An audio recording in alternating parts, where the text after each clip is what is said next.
Yeah. I mean, ask Tatum because I don't know if she's gonna hold the sloth and hold that baby. You can ask Tatum. Oh, okay. Well then, but if you want to ask Tatum,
generations upon generations upon generations, these babies have been bred in captivity, or born in captivity, and to get to where we are now.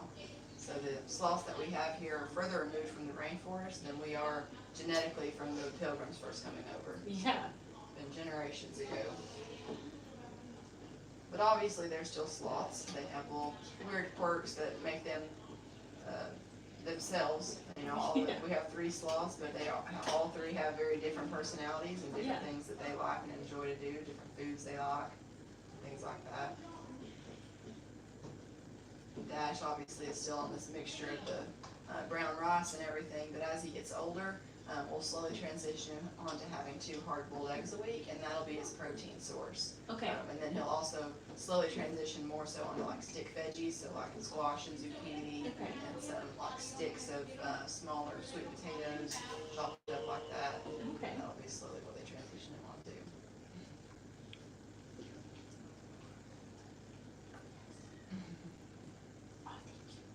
You taking pictures? Say, I love to take pictures, mostly with my feet. It's just the best angle for it. It is, huh? What other encounters have you guys done today? So far, we've done the baby goats. Okay, gotcha. It's always fun. Yeah. You have any other ones planned for the rest of the day? Yeah, we have a couple more. Yep. What else are you doing? We're doing a farm tour. That's good. Yeah, I'm excited about that. Nope, stay in your seat, please. Thank you. Yeah, that one you get to see all the different animals and interact with almost all of them. Yeah, I'm excited about that. We've got camel encounter. Okay, gotcha. Yeah, and we've got the Highlands. Okay, yeah. Yeah, the camels are definitely a treat. Little Humphrey out there, his little facial expressions and everything are just hilarious. Did you finish that? I did. Maybe he'll snuggle in now. I'm just gonna have a little snack. I understand. They eat about 10% of their body weight every day. Wow. And then they eat, 10% every day, but then they don't go to the bathroom until once about every 7 to 10 days. So they hold it up all week long. And when they do go, they come down to the base of the tree to do so, and they expel about 1/3 of their entire body weight when they go. So it's a massive amount. And it's not just solids, it's liquids as well, so they don't even pee in the tops of the trees. Wow, okay. And that goes for the babies as well. The babies is a little bit shorter in general. He goes about every 5 days. Okay. But, Yes. Hi. Okay, I'm all ready.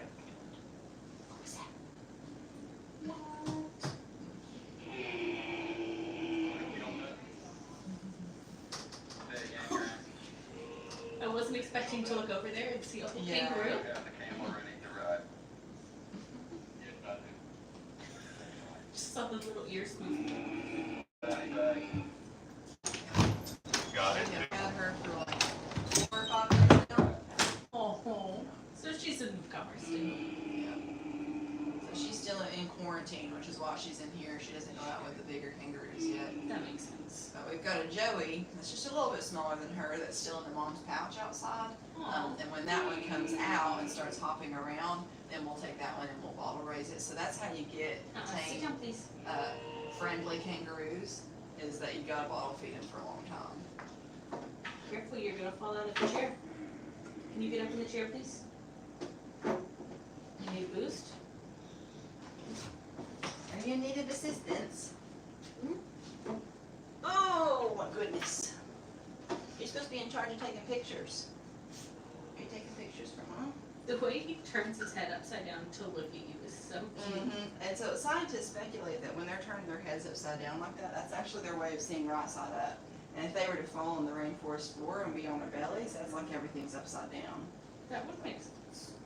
And it does make sense because everything else that's inside of a sloth is geared to be an upside down animal. Yeah. What do you think? You taking pictures for Mom?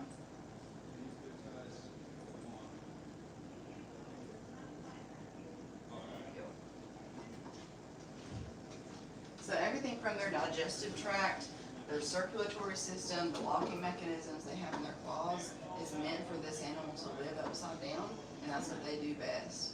So their circulatory system is very adaptive, and can change with whatever position that they're in the trees.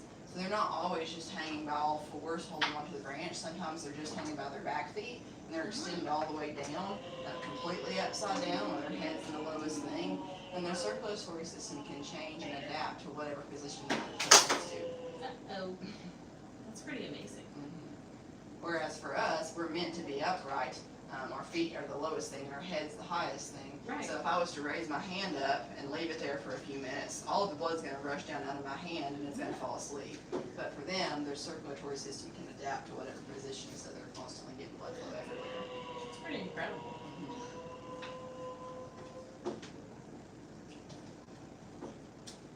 So what kind of habitat do they have here?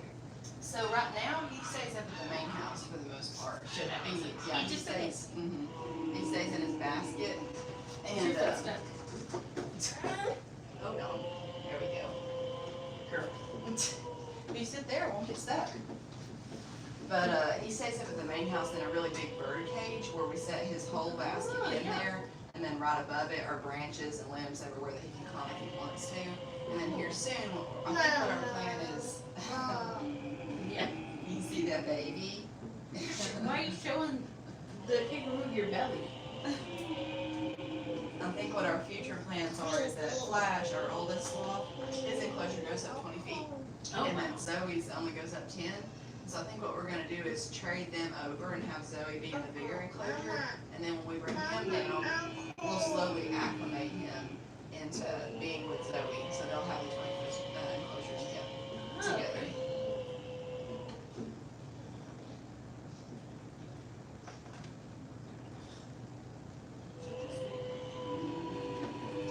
Leave your shirt on, please.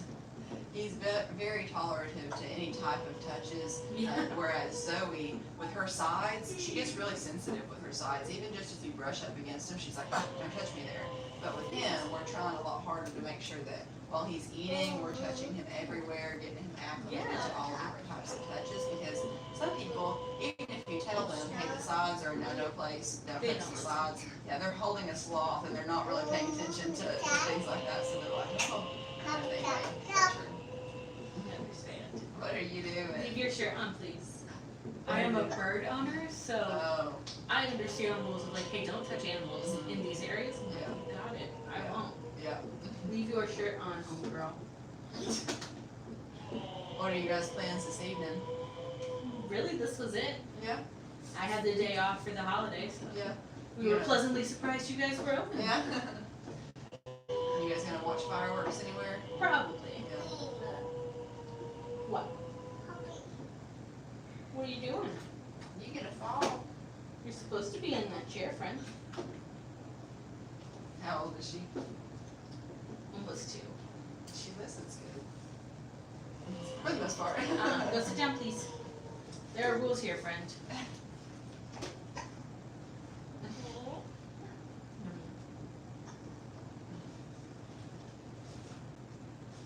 Watch this. Daddy, listen. Is she allowed to pet? No, she's too young to really even be in here, but we're kind of making an exception. Thank you. Yeah. You need to walk away. Go sit down in your chair. We just got a little bit left, huh? I know, it's so hard. I hear you, friend. Oh, hiccups. Oh my goodness.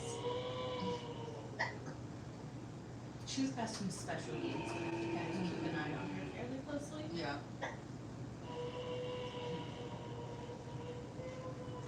What are you doing? You'll have to keep an eye on our website here in the next few weeks. About a month, we should have our next baby sloth come in. And when we first get them, they're like 1.5 pounds. So they're extremely small. She'll go through a month of quarantine, and then after that, we'll slowly start introducing her 20-minute encounters. And she'll book like 1 or 2 encounters a day for the first little bit, and then we'll slowly add more. So none of our sloths encounter for more than 2 hours a day total, and that's not ever back to back. The longest that they can ever do when they're worked up to that point is an hour at a time. And they'll have a good break before the next hour. That makes sense. So while these guys do enjoy this type of interaction, obviously, he's just completely fine with this. Too much of any good thing can be bad, so that's why we always try to limit it and make sure that they're looking forward to it every time. I mean, you can see when I went to uncover him, he's like, yes! Please.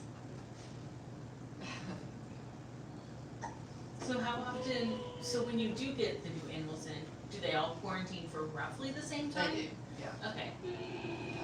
Must be tricky. Now, 30 days is like really the minimum amount. Sure. Some people do 2 months, but 30 days is a good rule of thumb for any type of new animal that you're introducing, especially to other animals of the same type. Sure. So like she stays in here right now. We've got sloths in here and a little armadillo that runs around occasionally. Oh, But, interesting. Yeah. He's actually crawling around wanting out the door right now. Oh, that's funny. What do you think, bud? So this is Baku. He's our little three-banded armadillo, and you'll see him more on the farm floor. But you can feel his little hairs all down his back. You See have the little permission. 1, 2, 3 bands. You touch him on his back. He's got little hair sticking out, and then his little face is his head plate, and that's his tail. And once he starts to pop out, he's a pretty cool little guy. It really is. But it gets kind of annoying if I let him down on the ground and let him run around because he finds people's ankles and he'll start digging around in their socks looking for bugs because he is an insectivore. That's so funny. Yeah. And I would always tell people, I don't know why he always digs around in people's shoes because to my knowledge, he has never found any bugs in anybody's shoes or in their socks or anything. He's just really And, cool. yeah. And I told that to a girl one day, and his mealworms were sitting out here on the counter, and she was like, well, are those his? And I was like, yeah.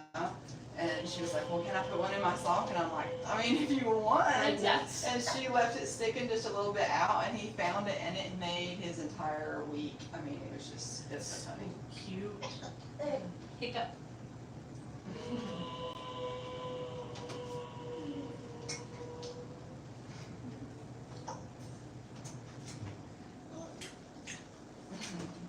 He makes such cute little sounds.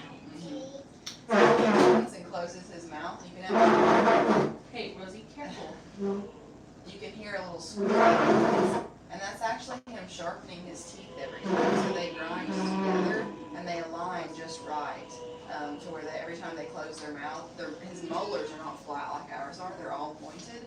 So every time he closes, they sharpen every time they grind just right to grind up those leaves and things that he eats. So. Amazing. It's kind of like birds with their beak, right? Yep. That is the sound it reminded me of, so Yeah. that makes sense. It drives me crazy, especially when he's like right up in my ear and it's like, I'm like, If oh. it's constant, yeah. And their claws will naturally dull down over time as well. Sit in your chair, please. And take more pictures of mommy. Look, take more pictures. Thank you. No picture. She has broken it. You know. No. If you can get the camera to open up, I'll fix them all for you. Look here. Can you take some pictures of me? Oh my goodness. She's lost.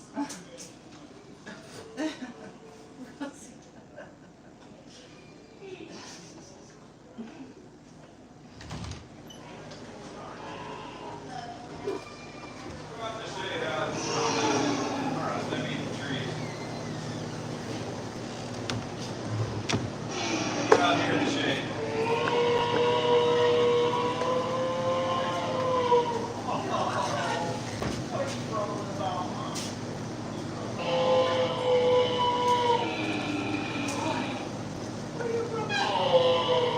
Where am I going with it? Out here in the shade, they're gonna eat the trees while we talk about animals.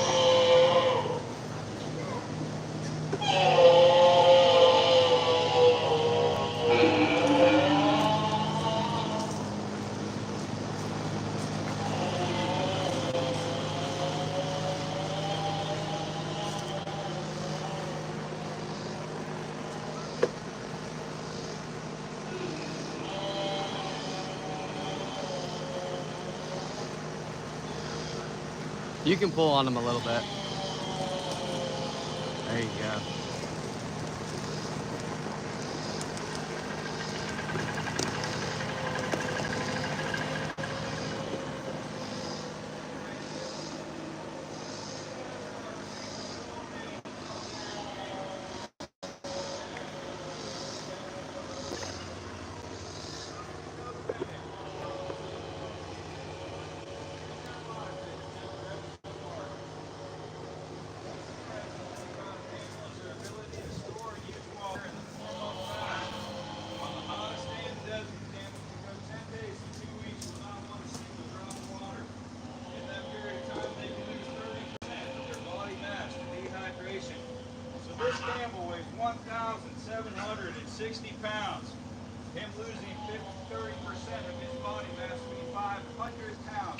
dehydration.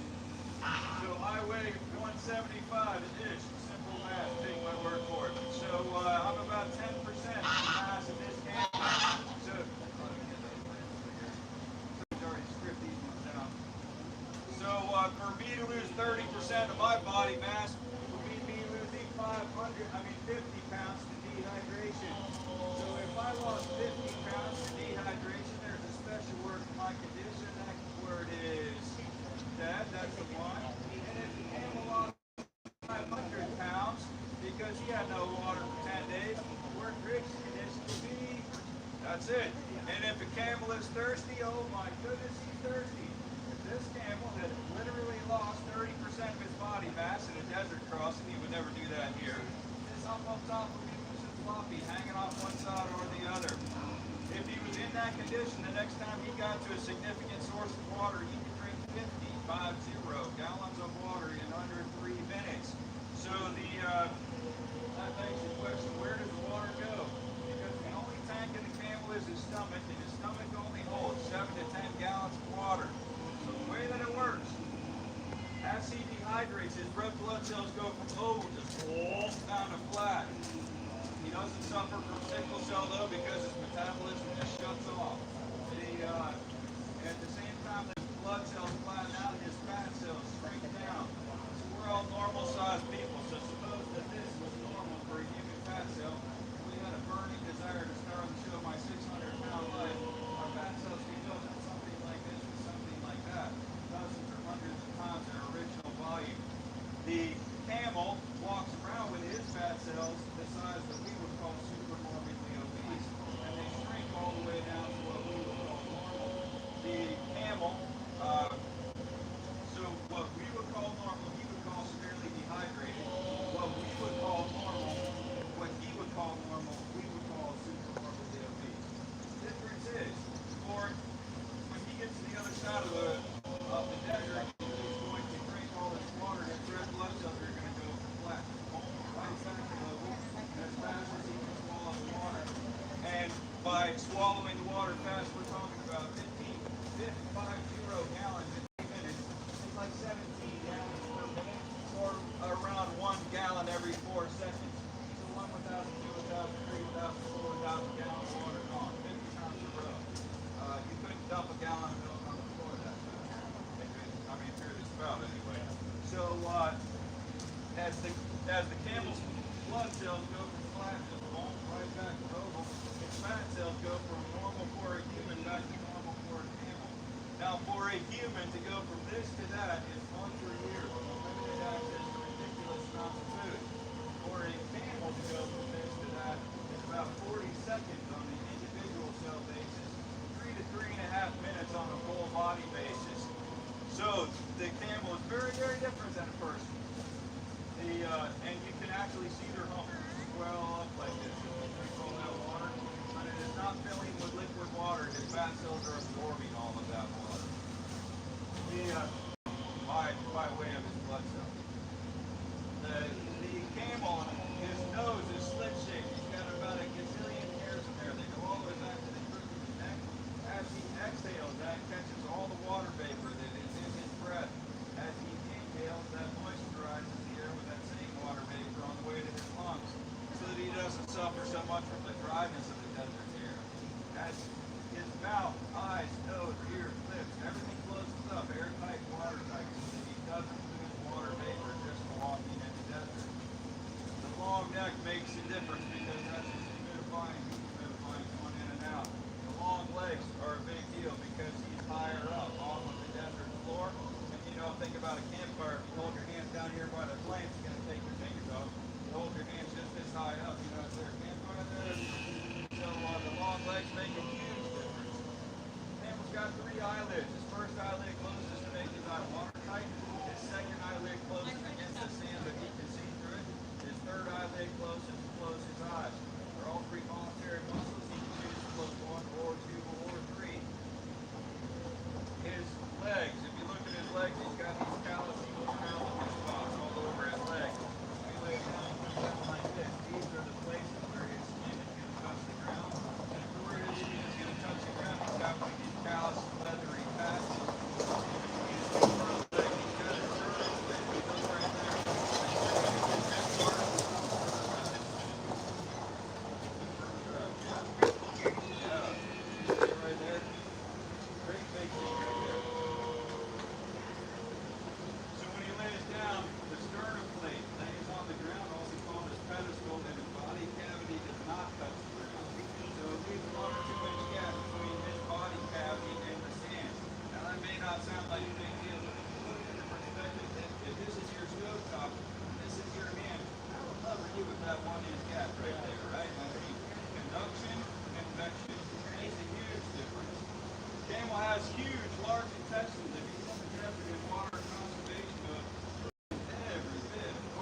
left outside, dromedary down to 40 below zero, factory down to 60 below zero.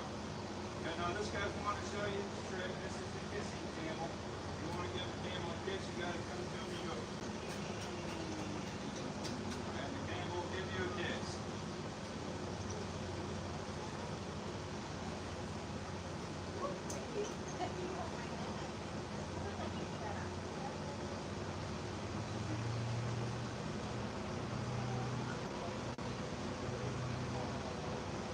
That's why that is my favorite animal.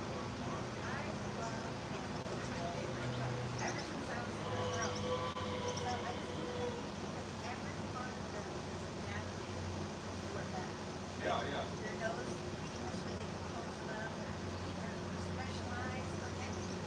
The one thing a camel can't do is walk on mud. Their feet are big and hard, flat on the bottom. But if you live in the state of Tennessee, it is legal to eat camel. Just you're gonna have to get that from home. And camels, untrained camels are not particularly expensive. Trained dry camels are pretty expensive. But if you wanted a male who was good for nothing but breeding, you get one for probably 10. Female who does breed, you get one for 50. One trained camel. And baby camels you can pick up for, I don't know,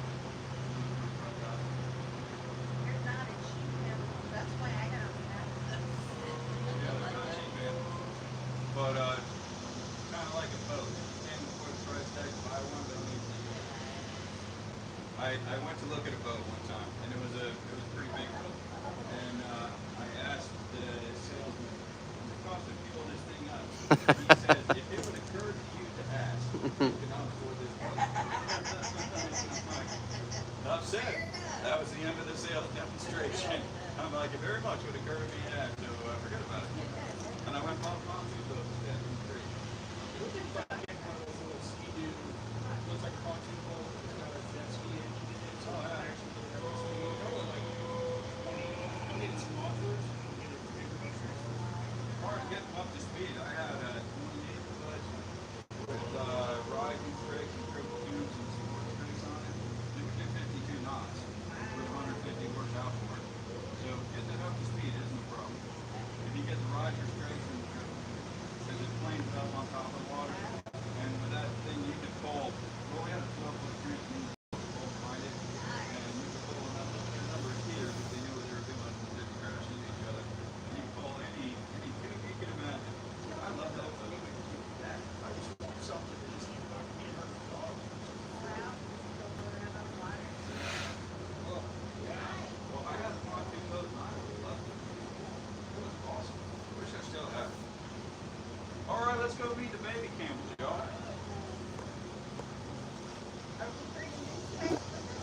Yeah, let's bring them back in because they'll go out for a while. Grant, why don't you put them on the backside right here to eat the trees?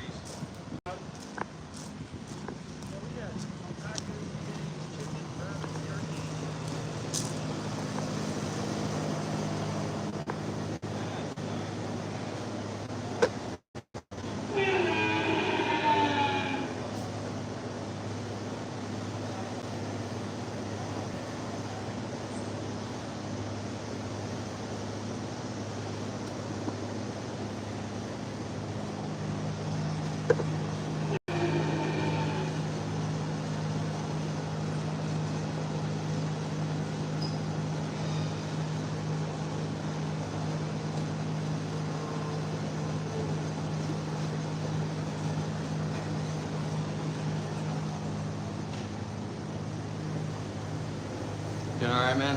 All good. Good. I'll be for the live. Oh, yeah. See you, man.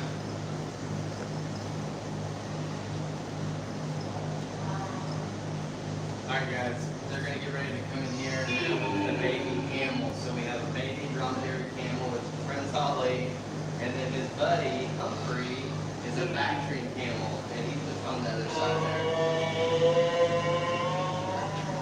They're talking to each other.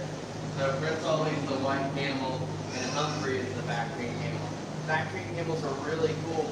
They're there's only 1,000 of them left in the wild. All the others are domesticated and stuff.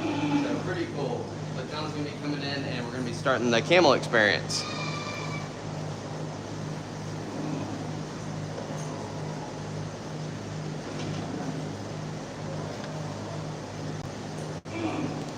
There's Grant, our super duper camel guy. I think he's bringing in the lead lines, and then we're gonna let the babies out here in just a second.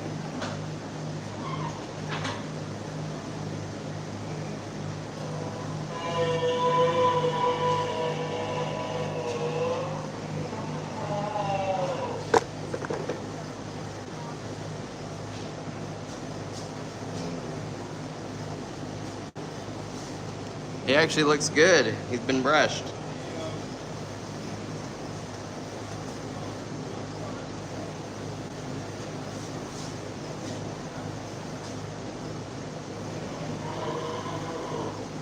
He has gotten so big in the past couple of weeks. Yeah.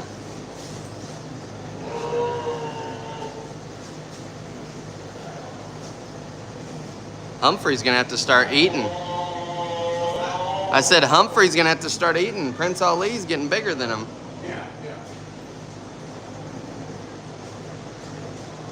Yeah, so if you're looking at Prince Ali's hump here, you'll see it's kind of floppy. So when camels are born, they don't really have humps because they're full of fat. And when babies come out, they really don't have that much fat. As they continue to drink their bottles and eat more solid food, their humps will get more pronounced. And you can see Prince Ali's is actually starting to stand up finally. Humphrey is loud. I have a different friend who owns piling cows, and I have people down that comes and kind of acquaintance more than friend. They have people that come down to look at their hireling cows, and they do this thing called coffee with cows or something like that. And their neighbors used to ride up and down the property line on four-wheelers and shout, "Look at all the idiots, look at all the stupid people," whatever, right? And he couldn't figure out what to do, and he didn't want to really be in court. I'm like, here's what you do. Put a deck right up against the fence, and then facing back your way, put a big sign that says monkey viewing area, and then let people sit in the chairs or ride up and down on the four-wheelers, and they'll quit quickly. And real hard. I'm not sure if he did it or not, but I'm like, that'll solve your problem right now.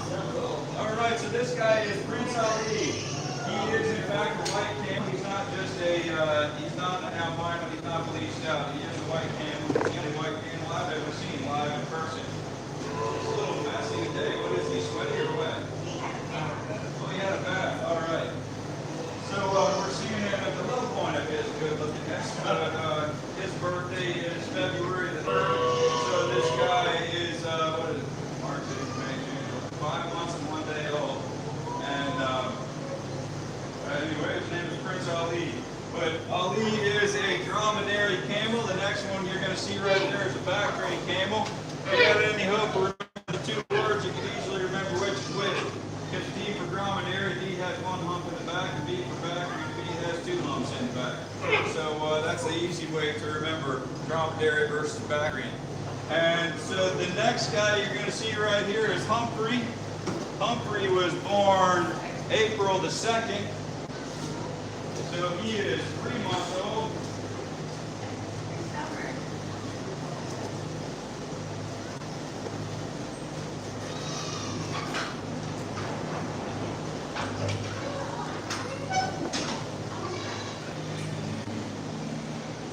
Prince Ali came from a breeder in Kentucky.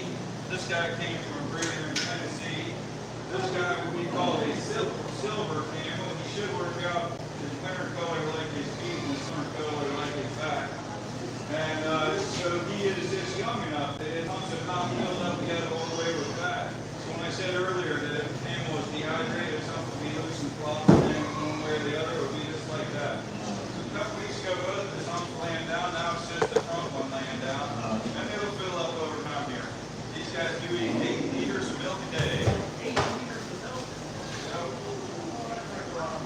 Very favorite place to be petted is right here in the wagon channel.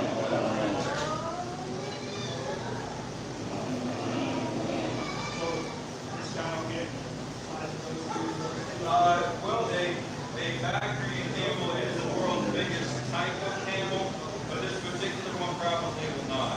biggest evacuated animal can get is 8 feet and 2,200 pounds.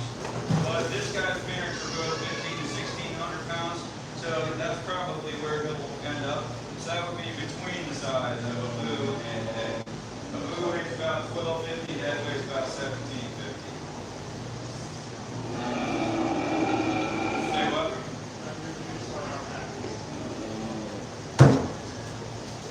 What they have, misty fans for him? No, we had a nice sheet from me.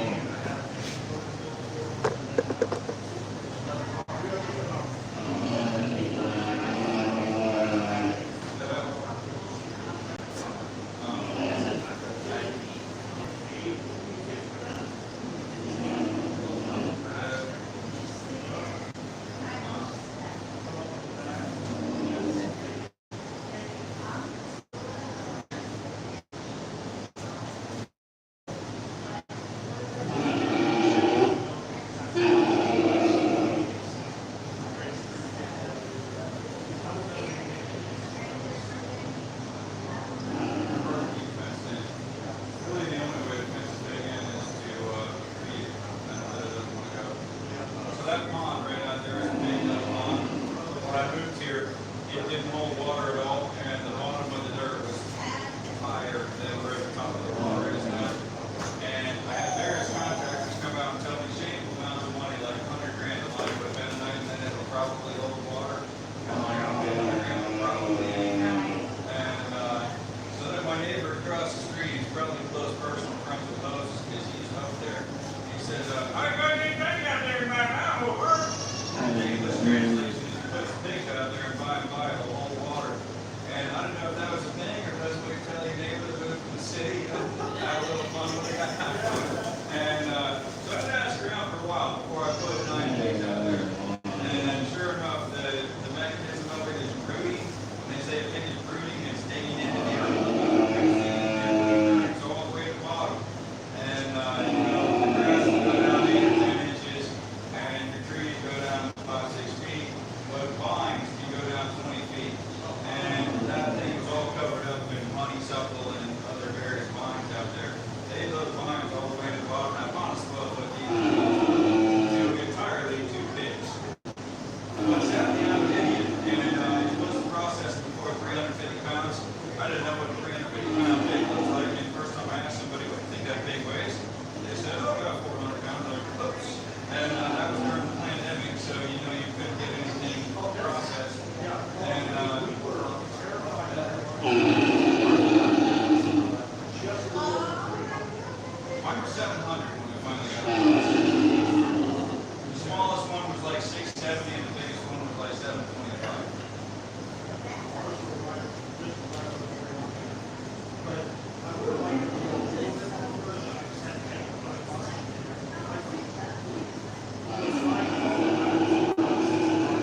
Cocker Spaniel, she's in heart failure right now, Yeah. so she's on, she's not on Lasix right now, she was for a while, but she's Yeah. on vet med. So, but she, especially in the evenings, like she still does all the things that she enjoys doing, but in Yeah. the evenings you can tell she breathes harder, she kind of restless, moving around and things, but otherwise during the day, Yeah. she still gets out and plays and goes on romps and runs away for 2 or 3 hours. We have found that CBD oil for dogs, that it, you know, it doesn't have The THC. the THC. Yeah. He, that has changed their lives. I mean, it has. Like for the joints. Yeah. Mm-hmm. Yeah, and that's the thing too, with the bigger dogs, the labs like that, the joints start to really bother them. Yeah, but we have one that like would drag her rear end out of her house. She's a pity mix, and we started giving her that CBD oil, and she's running all over Oh, the backyard now. yeah. It just adds longevity. And we had a husky that did that too. Yeah. When it works, and then when it doesn't, it doesn't. I feel like that's been my experience with people that we've recommended, you know, trying things like that, just over-the-counter herbal things. They either come in and they're like, yeah, this is really, we've seen a good little improvement, that they're really doing a lot better, or they're just like, it ain't touching. Yeah. And that's the same thing too, for like anxiety, they make like that little chewable CBD something or other. Right. Give your dog, so it either knocks them out, or it doesn't touch them. Right. It's funny how that works. We had our husky had cancer. She had mouth cancer, and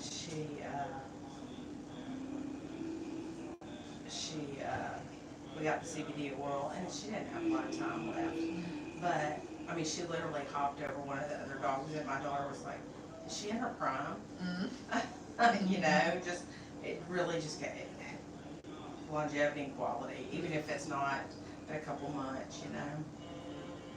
Yeah, like you said, eventually they quit, and it quits. But the time you get is priceless, you know. Or do you want to do this type of animal? Or, I always had, so I've only been here for like a month and a half. Uh-huh. I have a lot of small animal and large animal experience. Uh-huh. And I do enjoy small animal. That's almost more so where the money's at, because Yeah. people are willing to pay an arm and a leg for Right. a dog that they love and that they spend. That's their Right. companion animal. Right. Whereas, you know, a cow, A it's farm like if animal, yeah. if livestock animals, if the price of treatment is greater than the price of the animal, they're Yeah. just gonna send it to freezer Yeah. camp. Yeah. But people like that are a lot easier to work with in a sense, just because it's not such of an uptight situation. It's just Yeah. like plain tell you how it is, like, hey, you know. It's not an emotional thing. Yeah, Yeah. exactly. So it's easier to work with people like that. So I always used to think that that's kind of more so where I would do. I kind of want to work for a clinic where I can do small animals and be, you know, inside a small animal setting, but still work for a facility that can send me out and say, hey, go float this horse's Right, teeth, or send me right. an address, you know, something like that, where I can go out and do that. Because I do like being outside. So we had one that my son had a pet rat, and his name was Mr. Jingles, and he got cancer, and Aw. I found a vet that saw small animals, but Yeah. also would see him and Yeah. gave him. Well, one time he was just sick and gave him that dosage of antibiotics. He was like, let me figure out this dosage for Yeah. But I mean, like, he kissed him on the head. I mean, Aw. it was a cool, you know, that was a cool pet, Yeah. because I Yeah, just, small animal, like dogs and cats, and then small exotics Yeah. are where the people spend the money. small 'Cause exotics, because yeah. yeah. So I want to work for somewhere where I can do a little bit of that, but then Uh-huh. still be able to like get away, decompress, do my own Right. thing, go out, you know, do livestock stuff. But horses are where it's at too. So when I wrote my personal statement for my application last time, I talked about how, because at the time I was working for a clinic that specialized in equine repro. Uh-huh. And that was really interesting, and people Uh-huh. pay bukus of Right. money to breed, you know, to have their stallion collected, or Right. to go and have their mare bred. Oh, yeah. Taking it to a facility like that, I mean, it was a high-end facility, so I talked about that, and I was like, oh yeah, my 5-year plan or 10-year plan is to be, you know, specialized in something like Right. that, just to make myself sound better, but Uh-huh. in reality, it's not that big. What do you think, bud? That is a very unhappy camel. Yes, it is. It's been about half of our time. Did you guys want to switch right now? So I'll take him. No, you hold him. So I'll take him from you and then. Okay. I'll pass him over.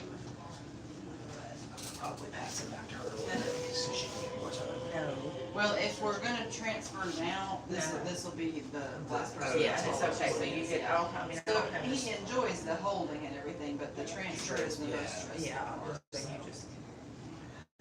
Oh my gosh. That's so sweet. Art, isn't he so cute? He's just looking at her going, wait, where'd my mama go? Thank you, guys. And you really need a full picture, cause you can't even hardly Yeah. tell what it is. It's beautiful. Yeah, when I was reading about them, it said that they can survive like around the 100-foot drop. They can. Yeah. So on the inside, you wouldn't think it from looking on the outside, but on the inside, they have a total of 46 ribs. So that's double what we have, is 23 sets of ribs. And with that, it's kind of like a little protective casing for them. Their bones are also extremely pliable, so that when they hit the rainforest floor, their bones just kind of squish and then go back to normal. So they don't really break any bones or anything like that, unless they fall just right. But they tend to, when they fall, they kind of go spread eagle and just go all four limbs out, and they kind of fall like a little pancake. They also have specific connective tissue that's intertwined with all of their organs and their intestines to keep everything right where it's supposed to be, so that they don't really sustain a whole lot of like internal damage. When they hit the ground, their organs don't jostle around like ours do if we get into a car accident. Right. So everything stays where it's supposed to, so they don't really sustain too much injury from that, unless they were to fall like right on their head or hit a branch going down or something. But that's kind of best case scenario for a sloth, if they're, something's daring enough to go out on the branch after them and they end up getting to the end of the branch, the sloth would rather fall than hang up there and be, you know, eaten in the tree, so. He's cute. Smile at me. Jordan will love that. That's sweet, baby. They're so much sweeter than I even knew. I mean, you know, I knew that you see pictures of them and you're like, wow, they're so neat. Yeah. These babies have definitely been conditioned to be this way. Uh-huh. If they were left to their own means and the breeder did not intervene whatsoever, did not ever interact with the baby, just let the mother, you know, raise it naturally, Right. they would not be this way. No, They in would the be, wild, they're yeah, not that way. exactly. They would just be very solitary. And in the wild, they are very solitary animals. It's pretty rare that you see two sloths in the same tree. And if you do, they're definitely not cuddled up right up next to each other. They want their separate areas to be able to hang out by themselves. So How these do guys, they like end up like reproducing? I mean, very slowly. yeah. So the females, when they go into heat, they let out a really loud screech that sounds like a D sharp if you're into music. So it's a really high pitched, really loud screech that she'll let out periodically. That alerts all of the males in the area that she is in heat. And they'll all slowly make their way towards that noise until the lucky winner gets there first. The first male sloth that gets there will be the daddy of the babies, or baby, and all the ones that show up late to the party just kind of turn around and go back where they came from. So they don't fight for mates like they do, you know, other animals. And they have just one baby at a time. For the most part. Occasionally they can have twins, but that's few and far between, and they don't have the means to raise two, so it'll be the stronger one that will live. How long do they usually stay with their moms? The two-toed sloths stay with their moms for about 4 or 5 months, but the three-fingered sloths, they can stay with their moms for up to a year. They stay with them Oh, wow. longer. And then you always saw a video of one, look at him looking for her. He loves her. Of what had happened in that video you showed me about, the one that the sloth fell. Oh, I think a baby had fallen out of a tree, and well, for whatever reason, I guess the mother was like Pretty a few far. feet off the ground. Yeah. But anyways, there was someone that a man came and picked it up and like kind of handed it to her, and after he handed her the baby, she kind of reached out to him. You know, it was just kind of cute, like a baby. Like a thank Yeah. you. Yeah. Because she curled, you know, cuddled him up.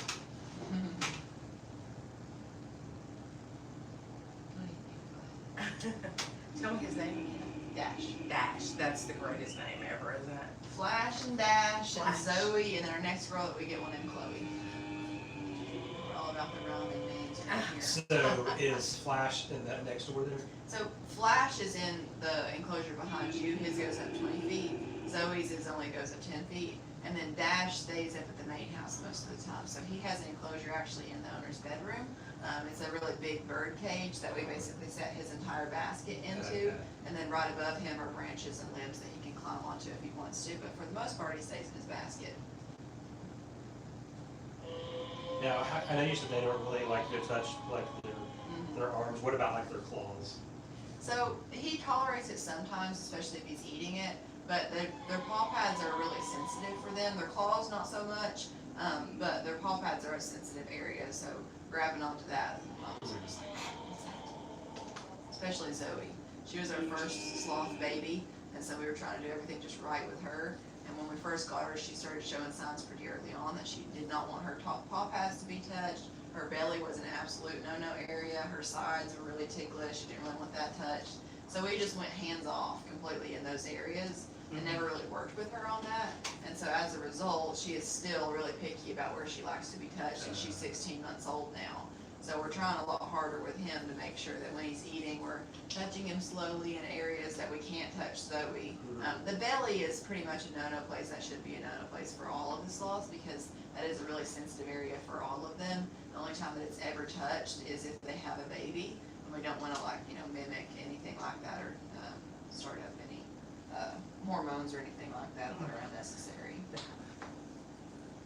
It's the sweetest thing.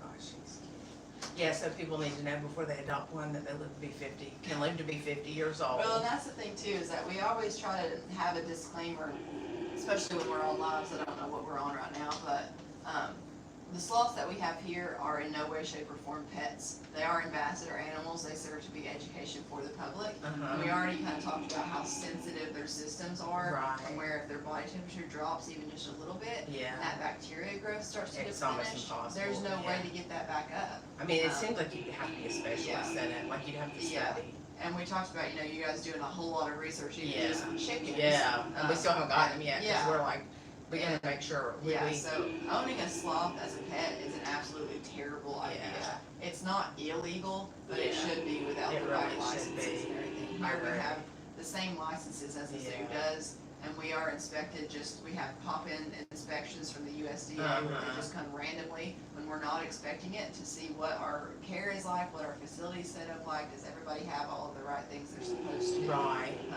And so on and so forth. And they are extremely picky about Right. everything, so we've got to make sure That that they should be. everything, You're yeah, right. and that's true. Yeah, we've got to make sure that everything stays up just the way that it's supposed to, so that we don't get, negative repercussions from anything Yeah. like that. Well, you love them so much too. Yeah. It's so sweet. Can you feel its heartbeat? No. I bet it's slow. It is. It is pretty slow. Just holding on to you like a baby would. That camel is really grumpy. It's relentless. So Ali, the white camel, the dromedary camel out there, when we first got him, we had an alpaca that we had just gotten too that was by itself. And so we were like, oh, well, let's just put them together. That way they're not lonely. They have somebody, so they have a friend. And so the camel, they slowly warmed up to each other, and the camel began to be overly excited about the relationship. And the alpaca was very much not excited about the excitement of the camel. And so he would often spit in Ali's face. Oh, And it's a white camel, so a white camel with a green face is not really that appealing. No. So we weaned him from that relationship like 2 weeks ago, and he's still not happy about it. That's what he's fussing about. Yes. And Oh, it's he's fine, if heartbroken. somebody walks in there and like spends time with him, he'll shut up, he's fine. Yeah. But until then, He screams. wants, Yeah. he's missing his girlfriend. Yeah. I just said earlier when you were holding him and she was talking, the baby kangaroo stuck his head out. Yeah. Will you take a picture of us, like me just with him? Thank you.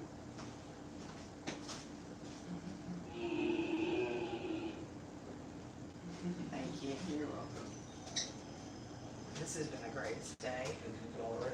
and I think I can remember, you know, Did you have any other encounters today? No, it's, we're soaking it all in, just doing we're doing the two, and then we're gonna come back with our dog. yeah, it was kind of a last minute thing. We just planned it a couple days ago, and so, you know, just for the timing and stuff, this is the way Yeah. everything worked out.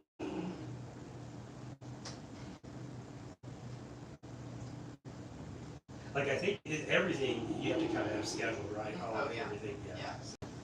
Yeah, and it books out, I don't know if they had told you this or not, but you can't book anything less than 24 hours in advance. Yeah. Because we have to make sure that last minute we're not gonna have like people calling out or something like that. We Right. have enough staff to accommodate all of the encounters. But yeah, we do typically stay pretty booked up. A lot of people have to book a month in advance, especially for the sloths. Yeah. Because the sloths are a Popular. really popular thing. So even like not during the summer, still stays pretty busy. It's, for the most part, it slacks off a little bit in the Yeah. fall and winter months, but yeah, in the summer especially, it's pretty difficult to be able to book one just, you know, in the same week. Yeah. Well, like, this is our first time, and we're only an hour and a half, so I'm sure we'll be back. Yeah, I wanna see everyone, the Yeah. creatures, Yeah. the fox, I really wanna. We'll have to keep an eye on us too, cause here in the next, about a month, we don't have an exact time frame because when it's weaned, it'll be weaned of those own choosing, but we should be getting our next baby sloth in. That'll be Chloe. Wow. So she'll go through a month of quarantine before she Uh-huh. does any encounters or before she's introduced to anybody, but, yeah, once we start doing encounters with her, it'll be really special because they're only like a pound and a half when we first get them. Oh, wow. So they're really small.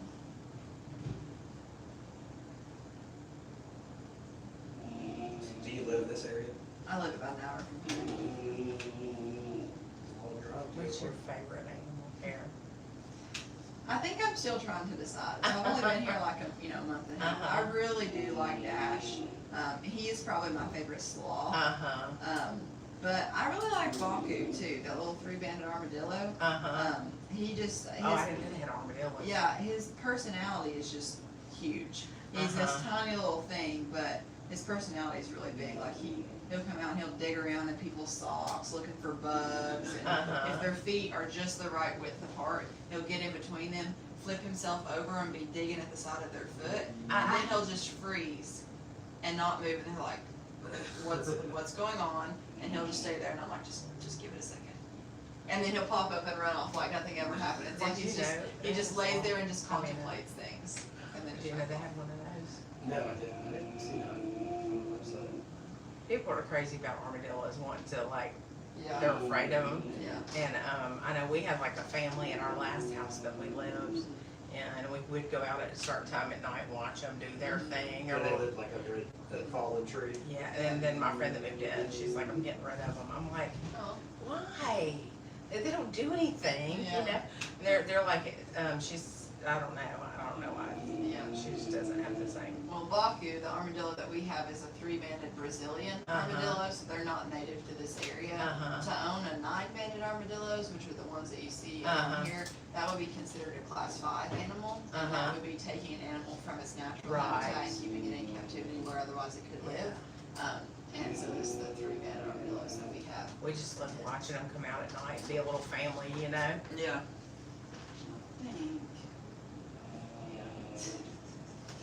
He's about to run out here.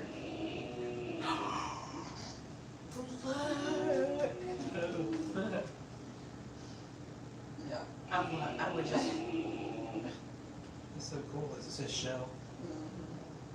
oh, he's so cute. And the breeder told us that he can get to be up to soccer ball size, run 30 miles an hour and jump 3 feet straight up in the air. He's a year and a half old, so I'm gonna believe it when I see it. But yeah, he's a pretty cool little I guy. just think they're so cool. I mean, there's really not an animal that I haven't thought was cool like that. You gonna dig around Yeah, on your dig socks around your there. socks. Just be real still. I can't see. Yeah. But I had a possum. Well, I was feeding a stray cat, but the possum was friendlier to me than the cat was, you know? Yeah. I was like, I think I love possums. What's he doing? He's biting the bottom of your shoe. It's just so small. Yeah, that's not like the ones the ours had a tan shell. Uh-huh. He's a pretty funny guy. Tom is up, so I'm gonna get him from you and just, Okay. when he goes to reach over, just don't let him smack you in the face. You know, he's already reaching it. And he says, I'm ready. Look at it.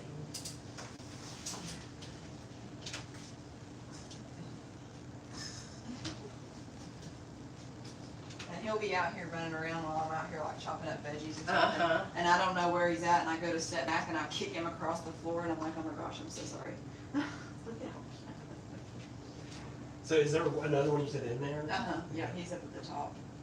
Look at this little fat guy. Oh. Well, thank you so much Yes, for thank you. taking your time and telling us so Yeah. much information. Yeah. We'll need them. Can I touch this real quick? Yeah, let me pick him up and you can Okay. catch him. So he can curl all the way up into a little ball just Oh. like that.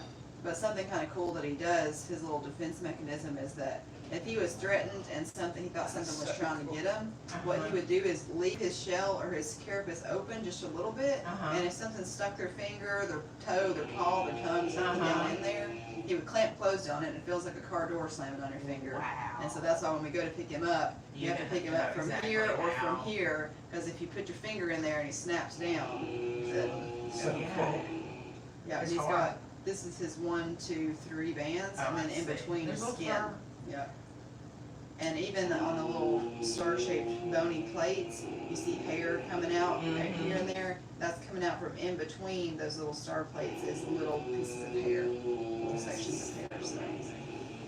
Well, thank you so much. Geez, like a bowling ball, I really appreciate it. Yeah, thank you so much. You made our day. Hope you Thank learned you. more about it than you did before. We did. Oh, we did. We will See you definitely. back here in a little while. Yes, we will definitely be back. Let's just sanitize our hands one more time before we